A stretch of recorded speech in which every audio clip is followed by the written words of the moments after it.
दर्शकों सीताराम।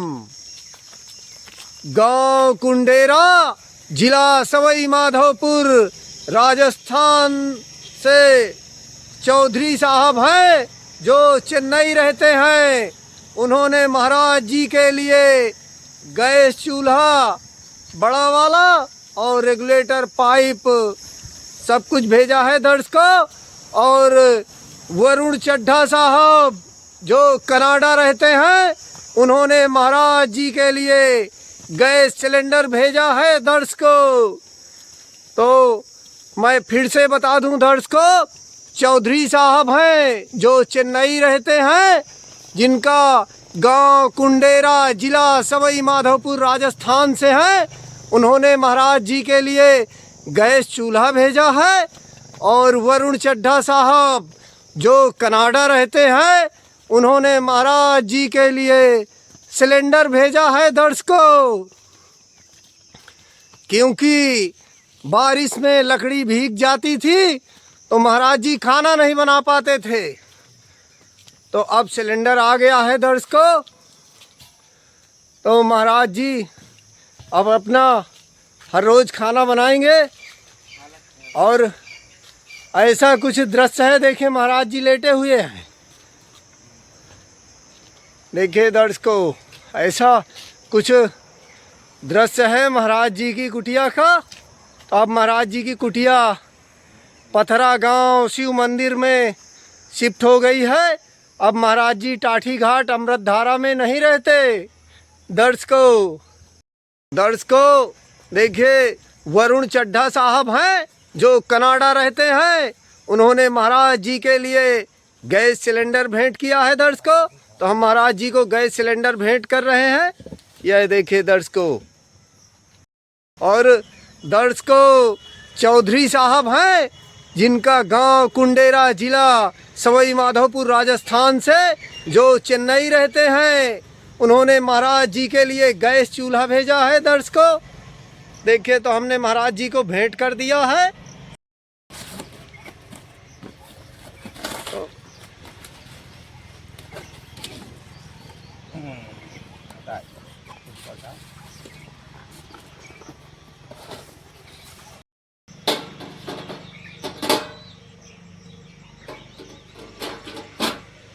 देखिए दर्शकों, तो आप कभी भी खाना बना सकते हैं। आज से लकड़ी से खाना नहीं बनाना पड़ेगा दर्शकों।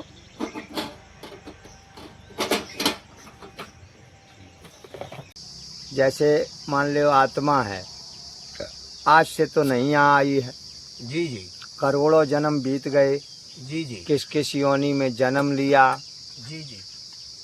किस किस देश में जन्म लिया, किस किस लोक में जन्म लिया। ऐसी कोई योनि नहीं बची, ठीक है। जी जी। जहाँ सब कष्ट सब भोग कर प्राणी, ये आत्मा जब मनुष्य जन्म पाती है तो इसी में ये मौका मिलता है इसको बंदी छूटने से। जो तीनों लोक में बंधन लगा है, काल ने जो बंधन लगा दिया है, मुक्त बंद घेरा। मुक्त बंद घेरा क्या है कि 9 दरवाज़ा आपके खोल दिए हैं और सिस्टम कर दिया पूरा 10वें दरवाज़ा में, ठीक है। तो अब वो 10वां दरवाज़ा बंद कर दिया, इसी को कहते मुक्त बंद घेरा। जब गुरु के द्वारा वो 10वां दरवाज़ा खुलता है तो जो उसमें बैठा हुआ है, इसमें बोल रहा, तब उसका दर्शन होता है। जो बोल रहा उसका दर्शन होता। तो कौन बोल रहा? आत्मा इसमें बोल रही। आत्मा बोल रही, लेकिन बहुत सी चीज़ें इसमें काम कर रही हैं आत्मा के साथ। तो वो जो 5 कोशों का आवरण है आत्मा को ढक रखा है, तो प्राणी स्वयं को भूल गया और काम करने लगे इसमें मन, इंद्रियां और 5 भूत। अब वो माया का पर्दा पड़ गया। माया 2 प्रकार की होती है, एक मलिन माया होती है, एक शुद्ध माया होती है। तो शुद्ध माया से ब्रह्मांड बना है और मलिन माया से पिंड बना है। तो ये तुम्हारी दृष्टि है, यहाँ से नीचे मलिन माया काम करती है और यहाँ से ऊपर शुद्ध माया काम करती है। मन भी दो होते हैं, एक मन संसारी होता है, एक मन ब्रह्मांडी होता है। जब आप संसार का काम करेंगे इन 9 इंद्रियों से, तो आपका संसारी मन काम कर रहा और मलिन माया काम कर रही। और जब आप गुरु से ज्ञान लेकर के प्राप्त करके और जब ऊपर का काम करते हैं, 10वीं इंद्री से जो काम करते हैं, जैसे भजन करते हैं या पूजा करते हैं या हरि की चर्चा करते हैं, ये सब शुद्ध माया का काम है, ये ब्रह्मांडी मन काम कर रहा है। तो इसीलिए प्राणी को ज्ञान होना चाहिए कि मैं ज़्यादातर ब्रह्मांडी मन से काम करूं, संसारी मन से कम काम करूं। तो आँख दी है देखने के लिए, पैर दिए चलने के लिए, हाथ दिए करने के लिए, कान दिए सुनने के लिए, सारे अंग बना दिए, ठीक है। और ध्यान एक ऐसा बना दिया कि आप ध्यान से कुछ भी कर सकते हैं। ये सारे अंग एक तरफ, ध्यान एक तरफ, ध्यान एक तरफ और सारे काम एक तरफ। कोई भी काम करते ध्यान कहीं भी लगा सकते हो।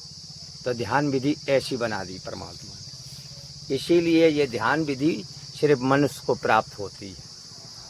तो मनुष्य इसी ध्यान विधि से उस हरि का कीर्तन करते, सिमरन करते, नाम सिमरन जप करते हुए और यहाँ भवसागर से पार हो जाता है। महाराज जी, आपकी पूजा पद्धति क्या है? पूजा पद्धति हमारे दरबार में तो गुरु की पूजा चलती है। जी जी। हाँ, गुरु सर्वोपर है। चाहे जिस भगवान को आप पूज लीजिए, लेकिन बगैर गुरु के पूजा के कोई भी भगवान आपसे खुश नहीं होगा। जब विष्णु भगवान ने साफ कह दिया, कृष्ण भगवान ने साफ कह दिया, राम ने साफ बता दिया, और फिर भी ना लोग समझ पाएँ, जो कह उनने साफ बता दिया, ग्रंथों में लिखा है कि जो गुरु का नहीं तो वो मेरा नहीं। और साफ यहाँ भी बता दिया कि गुरु गोविंद दोनों खड़े, किसके लागू पाएँ, बलिहारी गुरु आपने गोविंदियो मिलाए। तो वहाँ भी गुरु बड़ा बता दिया गया। अब फिर भी कोई ना माने, तो यहाँ भी बता दिया कि राम ना सके राम गुण गाई। आखिरकार जैसे मान लो राम ने बहुत प्रयास किया जिज्ञासुओं को बताने के लिए, समझाने के लिए कि ये सच्चाई को जान जाएं। गुरु से ज्ञान प्राप्त करके ही परमात्मा को प्राप्त कर सकता है प्राणी जी। क्योंकि जब तक वो गुरु से ज्ञान नहीं लेगा और इस आत्म ज्ञान को प्राप्त नहीं करेगा, तब तक वो पवित्र नहीं हो सकता, परमात्मा के योग्य नहीं हो सकता। जी जी। जब उसके योग होगा तभी भगवान मिलेंगे। जी जी। हाँ, बात ये है। तो गुरु उसे निर्मल बना कर के योग कर देता है। जी जी। अपने ज्ञान विवेक से उसे के विकार और जो गंदगी सब साफ करके उसे पवित्र कर देता, तन से, मन से, हर चीज़ से। काम, क्रोध, लोभ, मोह, अहंकार, ये चारों पांचों भूतों से सबसे निवृत्त करके वो इतना पवित्र का बना देता है गुरु शिष्य को कि वो भगवान की प्राप्ति के योग हो जाता है, तब भगवान उसे प्राप्त होते हैं। जी जी। इसीलिए गुरु के सिवा पहले तो पूजा किसी की नहीं बताई गई मेरे समझ में। अब भाई जो करते, मैं तो नहीं कहता कि तुम मत करो, जो जिसको भाई वो करे, लेकिन जो लोग जो बताते हैं या जो ग्रंथ शास्त्र कहते हैं, तो पहले पूजा तो सिर्फ गुरु की बताई गई। जी जी। हैं काम मंत्र मूलम गुरु ध्यान नंबर गुरु की पूजा बताई गई। और गुरु की पूजा हम ही नहीं कर रहे। शंकर जी ने गुरु की पूजा की, ब्रह्मा जी ने गुरु की पूजा करी, विष्णु जी ने गुरु की पूजा करी, कृष्ण ने गुरु की पूजा करी, राम ने गुरु की पूजा करी, हनुमान ने गुरु की पूजा करी। ऐसा कोई हुआ ही नहीं आज तक जो गुरु की पूजा से आगे ना गया हो। जिसने करी गुरु की पूजा से आगे गया। आज उनके नाम पूरे विश्व में, चाहे आप दुर्वासा ऋषि का नाम ले लो, चाहे अत्रि मुनि का नाम ले लो, चाहे माता अनसुईया का नाम ले लो, चाहे मीरा का नाम ले लो, कबीर साहब का नाम ले लो, रविदास का नाम ले लो, और जो जितने ये जो अल्लाह और दुनियादारी गाते फिरते, इनमें भी गुरु होता है। जिसे पैगंबर बोलते हैं, बिना गुरु के कोई नहीं पाया, चाहे वो अल्लाह को ढूंढा होए और चाहे भगवान को। महाराज जी, चाहे भगवान राम कृष्ण जो भी आप नाम ले रहे हैं, हाँ, सब तो गृहस्थ थे। सब गृहस्थ थे, तो गृहस्थ में गया गुरु के ज्ञान नहीं प्राप्त कर, गृहस्थी में तो गुरु का ज्ञान प्राप्त किया जाता है, और उसका नाम जप सुमरन जैसी विद्या बताते, उस विद्या पर चलकर आगे उठकर ऊपर जाता है प्राणी। महाराज जी, जहाँ तक हमने जाना है, समझा है, बिल्कुल बिल्कुल, मेरी समझ के हिसाब से, तो जैसे जो हमारे गृहस्थ साधु संत है, भगवान है, जैसे राम कृष्ण शिव वाल्मीकि तुलसीदास जी वेद व्यास, उनको पूरी दुनिया जानती है। बिल्कुल। और विरक्त साधुओं का तो बड़ा कम, मुझे तो लगता है मिलता ही नहीं, एक आध दो साधु हैं। लेकिन गृहस्थ जो साधु हैं, उनका आचरण पूरी दुनिया उनकी पूजा करती है, उनको फॉलो करती है। देखो जी, गृहस्थ साधु ऐसा है, मतलब जो ज्ञान है तो ये उसको नहीं बताया गया कि वो कपड़ा रंग के ही उसे ज्ञान होगा, या भैंस धर के ही ज्ञान होगा, है ना। ये तो ज्ञान किसी भी, ये तो बांटा नहीं किसी के, वो छोटा हो चाहे बड़ा हो, ये मनुष्य को बांट में है। तो मनुष्य कोई भी हो, उससे ज्ञान प्राप्त हो सकता, अगर जिसकी इच्छा है, करने की इच्छा है, तो वो ज्ञान प्राप्त कर लेते हैं। ठीक है, तो ज्ञान प्राप्त करने का पात्र जब बन जाता है प्राणी, तो उसे गुरु ज्ञान प्राप्त करा देते हैं। तो गृहस्थी से जो कोई साधु बना, तो गृहस्थी में जन्म लिया, गृहस्थी में उसने ज्ञान अर्जित किया, गृहस्थी में पढ़ाई लिखाई की, गृहस्थी में गुरु की शरण में गया, गृहस्थी में फिर उसने भजन सुमरन किया, संतों की सेवा गृहस्थी से किया, सारे काम करते हुए फिर उसके अंदर भक्ति से बैराग उठा, धीरे धीरे उस ज्ञान को, विवेक को बढ़ा ले गया, वो अपने आप संत बन गया। तो महाराज जी, क्या बैराग मतलब गृहस्थ आश्रम के बाद बैराग लेना चाहिए, तप और साधना करना चाहिए, शादी ब्याह करने के बाद? तो जब गृहस्थी में भक्ति करता है तो बैराग उसके उत्पन्न होने लगता है, और बैराग जब बलपूर्वक, जब तक वो करते करते उस समय पर आता है, और जब बैराग बलपूर्वक उत्पन्न होता है, तब तक वो गृहस्थी से निवृत्त हो जाता, फुर्सत हो जाता। तो अगर वो संत की योग है तो उनको देख के गुरु भेष बना दे देते हैं, संत बन जाते हैं। और कोई अपना घर से फुर्सत हो गई, लड़का बच्चों से फुर्सत हो गई, तो अब वो कहते कि अब तुम अपना संभालो, मैं अपना अब भजन भाव करूँगा, तो वो अपना ऐसे भी करते हैं बिना भेष लिए। ठीक है, तो जो नहीं भेष लेना चाहते, तो भेष की कोई ख़ास बात नहीं है, वो गृहस्थ आप पैंट शर्ट पहने हैं तो भी आप आत्मज्ञान प्राप्त कर सकते हैं, ये ज़रूरी नहीं, ब्रह्म ज्ञान भी प्राप्त कर सकते। ये तो करनी का विषय है, ये कपड़ा से इसका वास्ता नहीं है, ना कपड़ा से है ना कोई भेष से है।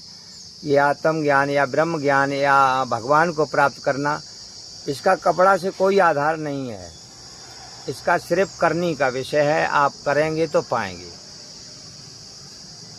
महाराज जी कहते हैं ये दिन अच्छा नहीं होता, ये दिशाएं अच्छी नहीं होती।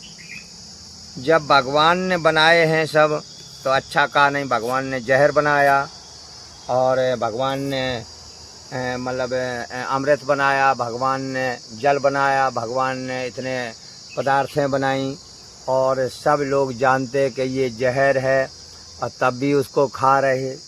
तो विचार करिए, तो दिन कहाँ से खराब हो गया, जब भगवान ने दिन बनाए हैं और सबके काम हर दिन हो रहे, तो वो खराब कहाँ है। अगर कोई घटना हो गई तो कह दिया लोगों ने कि अरे वो बहुत दिन खराब था उसका, इसलिए जो है ऐसा हो गया, है ना। ना दिशा खराब है, जब भगवान ने सारी दिशा बनाई और भगवान सब दिशाओं में रहता है, तो दिशा खराब कैसे हो गई। विचार करें, दिशाएं 4 तो है नहीं, दिशा तो 10 हैं। आप कौन सी दिशा को खराब मानते हैं, कौन सी को अच्छी मानेंगे। जी जी। 4 दिशा तो संसारी लोग कहते हैं, नहीं दिशा तो 10 होती है, एक ऊपर एक नीचे और 8 दिशाएं चारों तरफ हैं, सबको मिला के 10 हो गई। और कौन दिशा में भगवान नहीं, वही दिशा का खराब मान लियो, या में भगवान ना हो।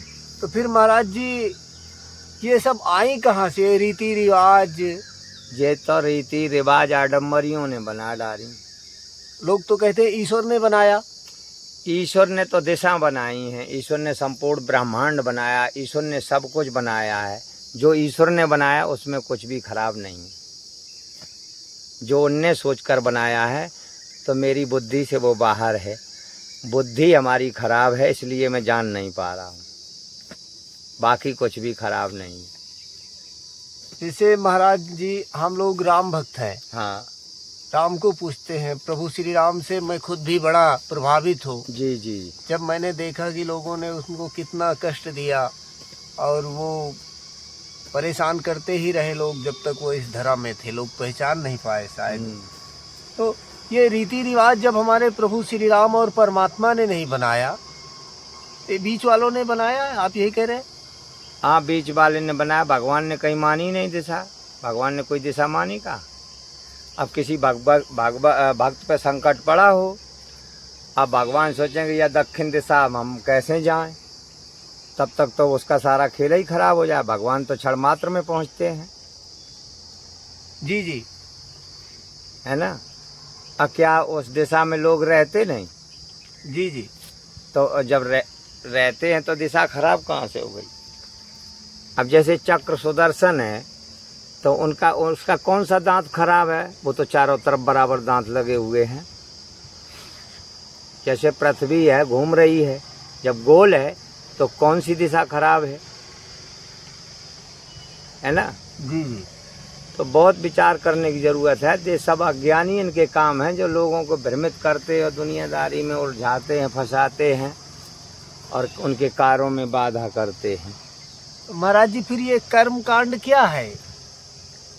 कर्म कांड तो देखो, अब जो जैसा अपना कर्म कांड तो कई तरीके के होते। कोई पेट पालने के लिए करता, कोई बिजनेस के लिए करता है, कोई धंधे के लिए करता, कोई चोरी के लिए करता, कोई ठगाई के लिए करता, कोई हर तरीका के कर्म कांड हैं।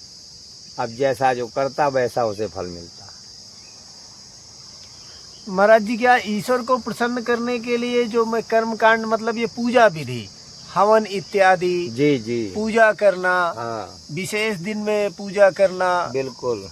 और कोई रात्रि में करता है, कोई दिन में करता है, कोई उपवास करता है। जी जी। तो हमें तो देखिए, पूजा चाहे जिस इष्ट की करो, जैसे देवता की पूजा करोगे उस देवता का गुरु बनाइए, पूरी विधि सीखिए, विधि से पूजा करिए। तो जिस देवता की पूजा करेंगे, जितनी तुम्हारी पावर पर भक्ति होगी, उसी का फल वही देवता देगा। मतलब जिसकी मजदूरी करोगे, मजदूरी वही देगा। ठीक है? तो कोई भी XY जेड देवता ले लो, किसी भी देवता की आप पूजा करोगे तो आपका पुण्य बनेगा। जी जी।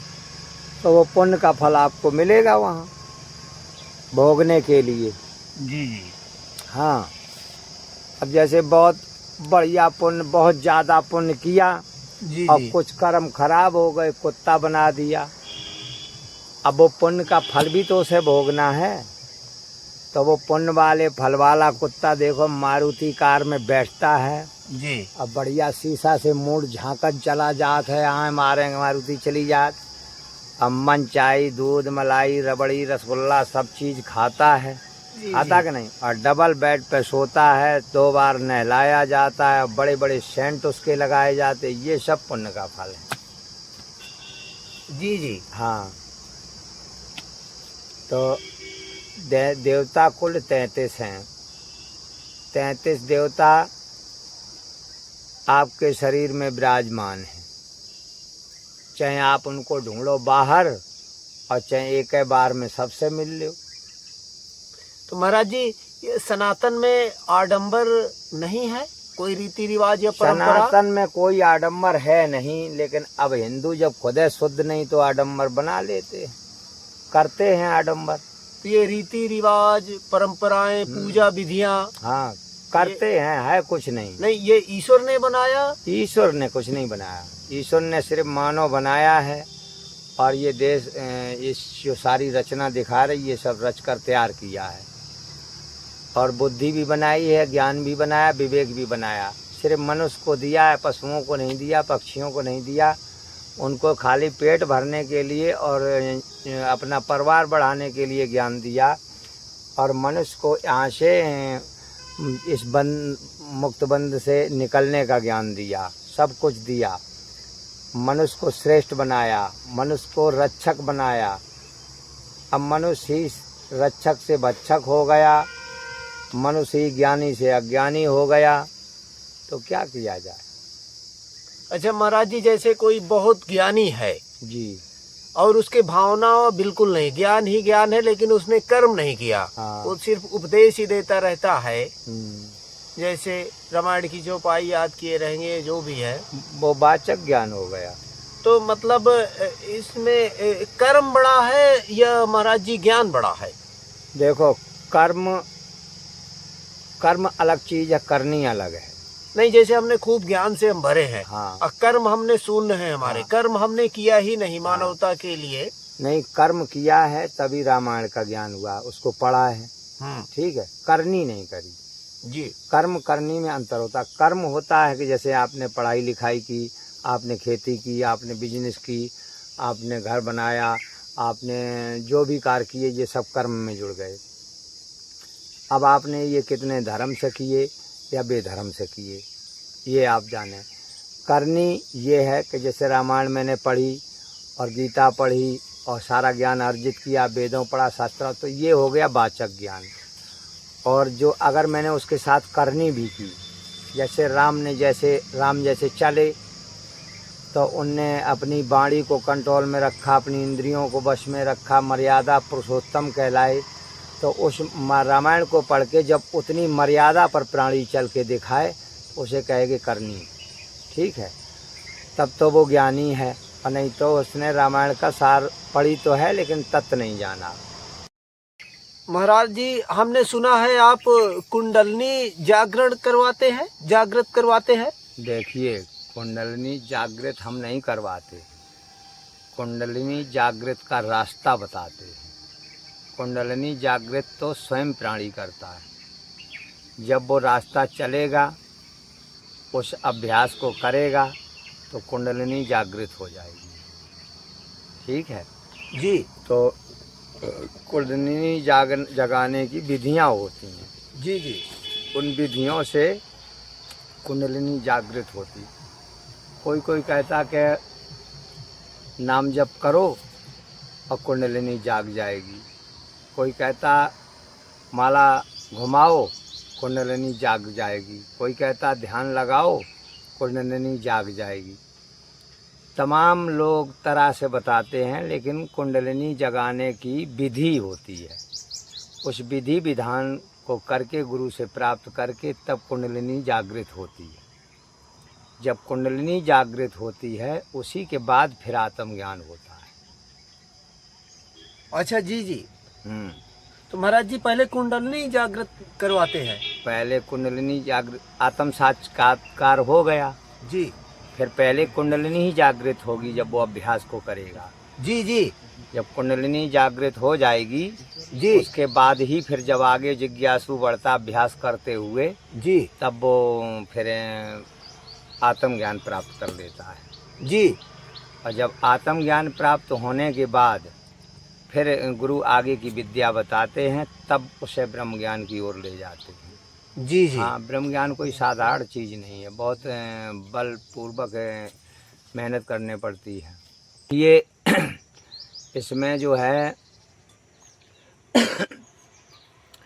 बहुत से लोग बता रहे बैठे मोबाइलों द्वारा, यूट्यूब द्वारा के ऐसे चक्र जागरण होते हैं, ऐसे मुद्राएं लगाई जाती हैं, और पीछे ये भी बोल देते कि बगैर गुरु के करना नहीं चाहिए।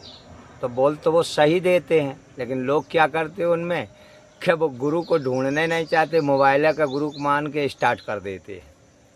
फिर कोई कहता है कि महाराज जी यहाँ मेरे कंपन होने लगी, कोई कहता महाराज जी मेरा सर दर्द करने लगता है, कोई कहता मुझे नशा से चढ़ जाता है। अब उनको ये पता नहीं कि ये विधि क्या है, बिना विधि के पाए और वो उस काम को शुरू कर देते हैं।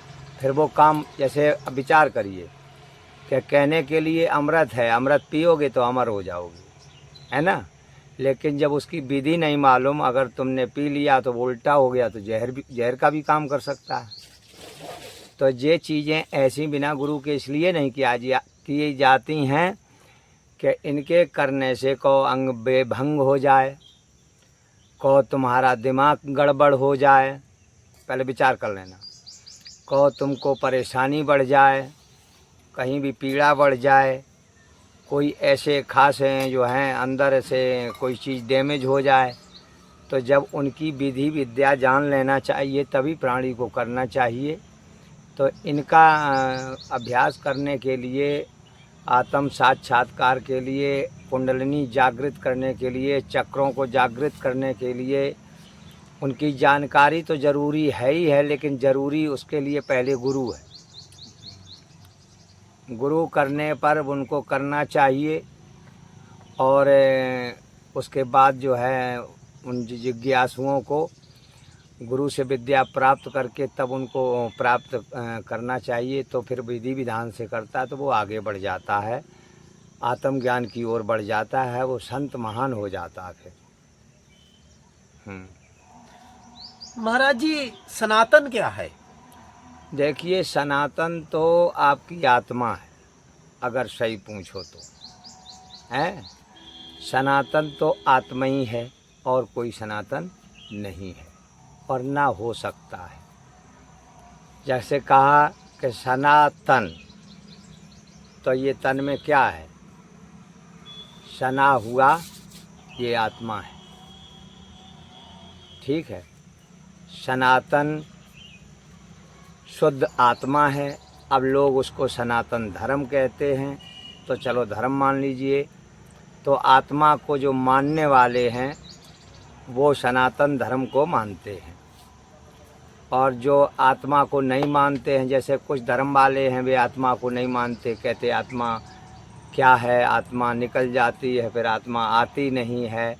तमाम लोग तमाम तरह की बात करते हैं, लेकिन सनातन में ईश्वर को मानने वाले, परमात्मा को मानने वाले लोग जो आत्मा को जानते हैं, आत्मा को मानते हैं, वो ही। वैसे तो मैं एक बात बता रहा हूँ कि सनातन का मतलब, जैसे 4 वेद हैं, 6 शास्त्र हैं, 18 पुराण हैं, 10 उपनिषद हैं, वेदों की ऋचाएँ हैं, इनका ज्ञान अगर नहीं जानता तो वैसे तो वो हिंदू कहलाने के काबिल नहीं। जैसे मुसलमान देखो, बच्चा से पूछ लीजिए उसके कुरान के बारे में, वो सब बता देंगे, लेकिन हिंदू के किसी बच्चे से क्या, किसी जवान पढ़े लिखे से पूछ लीजिए वेदों के बारे में, तो वो कुछ भी नहीं बताएगा, और कहते कि हम सनातन हैं। तो सनातन धर्म को अगर बढ़ाने के लिए, अगर हर हिंदू में, हर जिज्ञासु में ये ज्ञान नहीं पैदा होगा जो सनातन का मतलब है, तो आखिरकार वो सनातन कैसे समझेंगे, सनातन का मतलब कैसे समझेंगे। इसलिए वेदों का और पुराणों का, शास्त्रों का, उपनिषद का, ऋचाओं का, इनका सारा ज्ञान होना चाहिए। सारा ना हो, कुछ भी हो, थोड़ा बहुत हो, हर हिंदू को होना चाहिए, तभी सनातन आगे बढ़ता। सनातन इसीलिए टूट रहा है कि ये ज्ञान लुप्त हो रहा है। अब ये ज्ञान लुप्त हो रहा है तो संस्कार बिगड़ रहे हैं, संस्कार बिगड़ रहे हैं तो श्रेष्ठाचार नहीं जान पा रहे। श्रेष्ठाचार कहते किस है? श्रेष्ठाचार कहते हैं नाते और रिश्ते को। नाते रिश्ते में कितनी चीज़ें आती हैं, तो जैसे परिवार हो गया, रिश्तेदार हो गया और मित्र हो गए। ठीक है। अब विचार करिए कि ऐसा कोई रिश्ता नहीं है जो बिना गाली के निभाया जाता हो। कोई भी रिश्ता अगर कोई बता दे। अब रह गया मित्र वाला, मैंने तो देखा कि मित्र भी एक दूसरे को गाली देते, बिना गाली के उनकी मित्रता ही नहीं होती, जैसे रिवाज बन गई। तो ये शिष्टाचार में नहीं लिखा है कहीं भी, ना तो गृहस्थ के लिए, ना भक्त के लिए, ना रिश्तेदार के लिए, ना संत के लिए। मानव धर्म से गाली शब्द ही विपरीत है, ये सनातन में नहीं है। अगर सनातनी सच्चे हैं तो अपनी वाणी में कंट्रोल करें, ना नातेदार को गाली से संबोधित करें, ना दोस्त को संबोधित करें, ना पड़ोसी को करें, ना दुश्मन को करें। दुश्मन को भी गाली नहीं देना चाहिए अगर सही पूछो तो।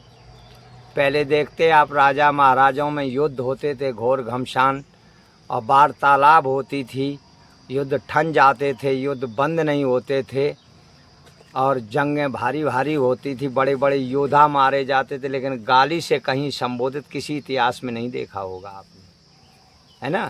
तब संस्कृति इतनी सुंदर थी इस भारत देश की, लेकिन भारत देश की संस्कृति क्यों बिगड़ गई? खाली शिष्टाचार नहीं जानते लोग। और शिष्टाचार क्यों नहीं जानते? कि जब संतों के पास बैठते नहीं, संतों से प्रेम नहीं करते, संतों से सत्संग नहीं सुनते, संतों की सेवा नहीं करते, संतों की वाणी पे अमल नहीं करते, तभी तो शिष्टाचार बिगड़ रहा है, समझ गए हो। और संत क्या कैसे देश को सुधारते हैं? ऐसे ही तो सुधारते हैं, ज्ञान से, विवेक से, बुद्धि से, हैं, वो निर्मलता लाते हैं। तो सत्संग दे दे करके प्राणी का मैल मन साफ करते हैं। यही संतों का धर्म कर्म है, यही संतों का काम है। और संत इसीलिए सर्वोपर बताए जाते कि ये जो धरा चल रही है ये इसमें ये भी संतों ही के बल पर है। कहा कि सती और सूर तीन बिगाड़ें देश को, कायर कपटी कूर, और तीन सुधारें देश को, संत सती और सूर। मेरी बात समझ गए? संत और सती और सूरवीर, यही तीन सुधारते हैं देश को। अब सूरवीर तुम्हें कितने मिलेंगे इस संसार में? अब कितने संत मिलेंगे, कितनी सतियाँ मिलेंगी? ढूंढो भला। जी जी। तो कारण यही है कि ये कलयुग का जो प्रभाव चल रहा है इसने पूरा शिष्टाचार ही बिगाड़ दिया है, क्योंकि वो पढ़ाई नहीं अब कोई पढ़ रहा जिससे शिष्टाचार और संस्कार बदलें। जब तक प्राणी के संस्कार नहीं बदलेंगे तो सनातन का मतलब नहीं जान पाएंगे। धीरे धीरे सनातन टूटता ही रहेगा। पहले टोटल सनातन ही था और कोई धर्म नहीं था। पहले कोई देश नहीं था, भारत ही था पूरा विश्व। ये क्यों बिखरा? इसीलिए बिखरा कि संस्कृति बिगड़ती गई, भाषाएं बिगड़ती गईं, वाणी द्वारा दुश्मनी बढ़ती गई, झगड़े बढ़ते गए, विरुद्ध बढ़ता गया, कपट बढ़ते गए, छल होता गया। इसी कारण देश बिगड़ता चला गया। महाराज जी, आप परसों शकुनी वाली किस्सा सुनाए थे जी। तो महाराज जी, शकुनी तो ये भारत के नहीं थे? नहीं, भारत के ही थे। गांधार जो देश था तो वो भारत ही में था। लेकिन अब तो महाराज जी गांधार तो वो कहते इस्लामिक देश है, अफगानिस्तान के नाम से जाना जाता है। अब वो पहले तो भारत ही में था, अब वो नाम तो चेंज हो जाते हैं ना। जैसे मान लो काफ़ी जगह के नाम चेंज हो गए, तो अब वो प्रांत बन गया है या ज़िला बन गया है, तो वो उस हिसाब से नाम, जैसे अब इलाहाबाद का प्रयागराज कर दिया है ना जी। तो ऐसे ही बम्बई का मुंबई कर दिया है, तो वो तो बदल जाता, कोई दिक्कत नहीं। कोई राजा आ गया बदल दिया अपना। महाराज जी, ये शकुनी के और हिंदुओं के देश में एक भी हिंदू है ही नहीं वहाँ। ऐसा देखो है अब आप जैसे चाहे शकुनी का देश हो या कोई भी हो, जब हिंदुओं और मुसलमानों में युद्ध हुए, और जब युद्ध हुए तो युद्ध में जहाँ मुसलमानों ने कब्जा कर पाया जी तो वहाँ के हिंदुओं को ज़बरदस्ती इस्लामिक धर्म कबूल करा रहे, जी और नहीं तो उनके सरेआम कत्ल कर रहे, उनकी बीवियों की बेइज्जती कर रहे, सामने बांधे हैं जंजीरन में, अब वो तड़फड़ा रहे, ज़बरदस्ती उनके बच्चों पे गर्दन पे छुरी चला रहे, तब वो मजबूरी में जिसके माया मोह था वो हाँ कर दिए, तो उनने जार मुसलमान बना दिए। जो नहीं बनना कबूल किए वो वहाँ से देश छोड़ के दूसरे देश में बस गए। तमाम लोग ऐसे बस गए आके। तो अब जहाँ जिसका पावर बढ़ गया उसने वो अपना धर्म अपना लिया और वो अपना जो है उसी में रम गया। ऐसे इस्लाम धर्म जो है आगे बढ़ गया, और का नाम भारत के जो हिंदू हैं वो पीछे जाते रहे, क्योंकि यहाँ मुसलमान इस देश के वासी नहीं हैं। जो कहते छाती ठोंक ठोंक कर हैं कि हम इसी देश के नागरिक हैं, हम इसी जन्मभूमि में, ये हमारी जन्मभूमि है, तो वो गलत बोलते हैं। इसलिए गलत बोलते हैं कि मुसलमान यहाँ कोई था ही नहीं। जो मुसलमान आए वो यहाँ के हिंदुओं को जो ज़बरदस्ती मुसलमान बना गए हैं, वो अब तो वापस हो गए जो आए थे, ठीक है। और जो यहाँ के थे वो जिनको बना गए, अब उनके लड़का जब आगे भाई, फिर उनके नाती भाई, फिर ऐसे उनकी पीढ़ियाँ बढ़ती गई तो वो अपने को मुसलमान समझ बैठे। और जो अभी ज़्यादा दिन के नहीं हुए उन्हें पूछिए, वो बताते कि हम ठाकुर थे, अब बन गए मुसलमान, अब क्या करूं, समस्याएं थी। अभी फतेहपुर ज़िला में एक अंदौली गांव है, वहाँ टोटल ठाकुरों का गांव था, और टोटल गांव है मुसलमानों का, और टोटल ठाकुर बहुत दिन बने नहीं हुए, यही अंग्रेजी शासन में बने हुए। जी जी तो ऐसा होता रहा। मुसलमान तो कोई था ही नहीं, पूरे देश में नहीं था, ना कोई देश था मुसलमानों का। अब उनने बना लिए, तो बना कैसे लिए, ऐसे ही बना लिए। सनातन टूटता गया और वो अपना अपना मजहब अपना बना बढ़ाते गए। मुसलमान कोई धर्म नहीं है, ना इस्लाम धर्म है, ये मजहब है। धर्म सिर्फ सनातन है, बाकी कोई धर्म नहीं है, बाकी ये सब मजहब हैं। मजहब का मतलब अपना अपना परिवार बढ़ाना, अपनी अपनी समाज बढ़ाना, समझिए। और यहाँ ऐसा कर दिया सिस्टम कि हिंदुओं की नसबंदी चालू करा दी, उसमें हिंदू कम होने लगे हैं, और बाकी किसी मजहब वाले की नहीं नसबंदी करवाई। तो ये सब अनीतियाँ होती चली आ रही, तो अनीतियाँ होती जा रही, इसीलिए सनातन टूट रहा। सनातन का मतलब नहीं समझ पा रहे। बड़े बड़े जो नेता लोग बैठे हैं, बड़े बड़े मतलब ज्ञानी लोग बैठे, वो नहीं सनातन का मतलब समझ पा रहे कि सनातन है क्या। सनातन तुम्हारी आत्मा ही है और कोई नहीं है। जब से आत्मा आई तभी से सनातन है, और आत्मा है किस में नहीं, सब सनातन में ही थे। क्या मुसलमान कहीं पैदा थोड़ी होता। जब तक सुन्नत नहीं होगी तो मुसलमान कोई मानेगा नहीं, मानेगा, ठीक है। तो ये होता है। तो अब संख्या जहाँ कम है, नहीं, मेरा कहने का मतलब ये महाराज जी जी कि मुसलमानों के 57 देश, हाँ, पूरा अरब और ये सब भरे पड़े हैं। हाँ, ईसाइयों के भी लगभग 100-150 देश हैं, बौद्धों के 12-14 देश हैं, और हिंदुओं का तो कोई भी नहीं है देश। हाँ। तो क्या भारत को हिंदू राष्ट्र घोषित करना चाहिए, क्योंकि 120 करोड़ हिंदुओं का भी तो कोई देश होना चाहिए। अब ऐसा है, अगर भारत को राष्ट्र घोषित करना चाहिए या ना करना चाहिए, या तो यहाँ जो मान लो उसके सर्वों पर उनके मालिक हैं या उनके संचालक हैं, ये तो वो विचार करें। लेकिन भारत तो सब देशों से ऊपर है, और इसीलिए भारत संविधान से चलता है, क्योंकि सारा मतलब सारे देश भारत को नमस्कार करते हैं। जी जी। और भारत एक सब देशों का राजा समझ के चलिए कि न्यायाधीश, इसे न्यायाधीश कहते हैं। तो अब ये भारत जो है किसी कोई भी कानून पे अन्याय नहीं कर सकता है। जी जी। इसीलिए वो संविधान से चलता है। यहाँ सबको शरण दी जाती है, जैसे परमात्मा के यहाँ सबको शरण मिलती है। जी। तो किसी भी देश का वासी हो, भारत में शरण उसे मिलती, बाकी अगर भारत का कोई जाए कहीं तो उसे शरण नहीं मिलेगी। तो इसका कारण है कि उनमें वो पावर नहीं है शरण देने के लिए, और भारत सर्वोपरि है, भारत महान है, और भारत की ये महानता है कि जो सबको शरण देता है।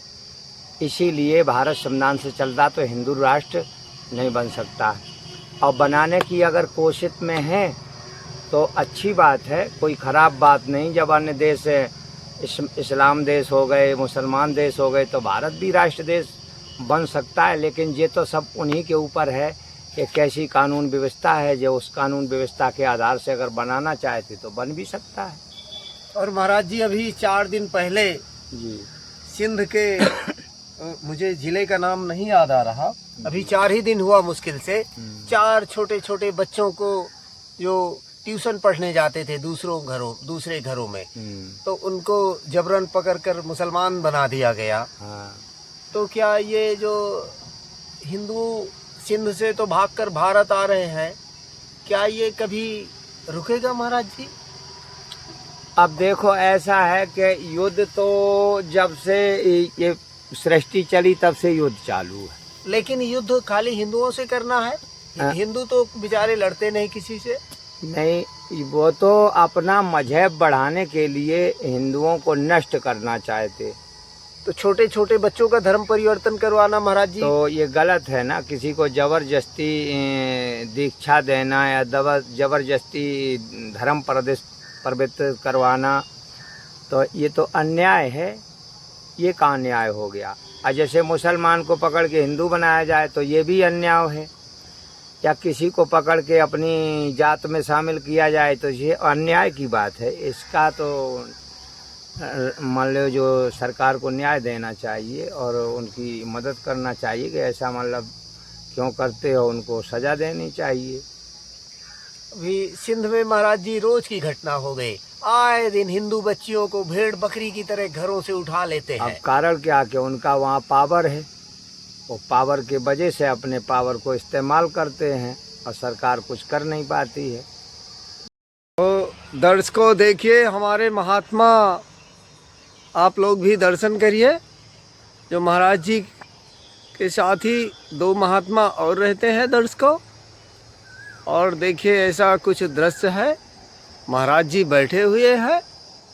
और देखिए दर्शकों, ऐसा कुछ महाराज जी की झोपड़ी का दृश्य है, कुटिया का। और ये देखिए, मैं एक बार चारों तरफ से आपको दिखाई दे रहा हूँ। देखिए ये बट का वृक्ष है, और यह है देखिए दर्शकों, सामने पानी की टंकी है। और ऐसा कुछ दृश्य है महाराज जी की कुटिया का। इस जगह का नाम पथरा शिव मंदिर है, गांव का नाम पथरा, और यहीं प्राचीन शिव मंदिर है। यहीं इस पेड़ के नीचे, बट पेड़ के नीचे महाराज जी की कुटिया है दर्शकों। रोड के ऊपर ही बिल्कुल सीढ़ियाँ चढ़ के आना है, और यहाँ तक ऑटो भी आ जाती है दर्शकों। तो यह देखिए है, और यह सीढ़ी भी बनी हुई है महाराज जी की कुटिया तक दर्शकों। तो देखिए महाराज जी का नया पता है, और बस सीढ़ी चढ़ के आना है आपको। और सीढ़ी चढ़ के ऐसा देखिए, यह चबूतरा है और ये बट का वृक्ष है, यहीं पे महाराज जी रहते हैं दर्शकों। तो देखिए दर्शकों, यहाँ हमारी भील वनवासी माँ रहती है इस कीचड़ के वाले घर में। देखिए पूरा कीचड़ से सना हुआ है। अरे पानी नहीं है भैया, तो छुआ था। बोलो क्या कह रही हो? बैठ रहे ने भैया, का कहे। अच्छा, तो देखिए यही इस माँ की गृहस्थी है, ये पूरा पानी से भीगा हुआ है दर्शकों। तो देखिए दर्शकों,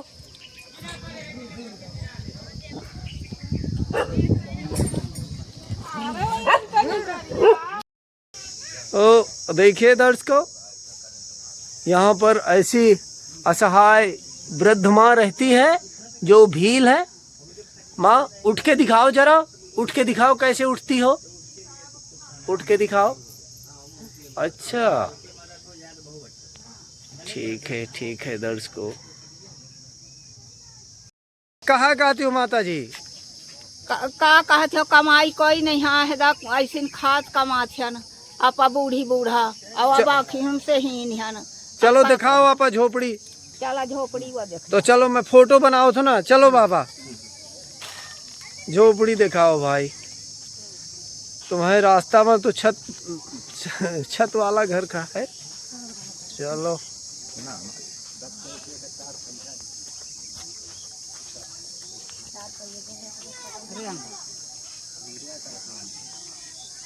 सरकार अब आपा तिथि कैसे होई जो सरकार आए तर वो दिन गा दिन कुछ हम सरकार भी इंतजाम कर दे तो कुछ तो कर दे। हाँ चाहे